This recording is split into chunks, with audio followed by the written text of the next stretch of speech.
Praise the Lord. கர்த்தர் நல்லவர், அவர் கிருபை என்றும் உள்ளது.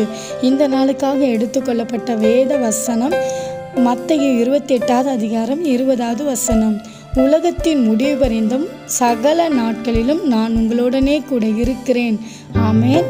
தேவ பிள்ளைகளே, கர்த்தருடைய வாக்குத்தத்தம் சொல்கிறது, நீங்கள் இந்த உலகத்தில் வாழும் நாட்கள் எல்லாம் கர்த்தர் உங்களோட கூட இருப்பேன் என்று வாக்கு கொடுத்திருக்கிறார். ஆகையால் எதை குறித்தும் கவலைப்படாதீர்கள், சோர்ந்து போகாதீர்கள். கர்த்தர் உங்க கூட தான் இருக்கிறார். ஆமென்.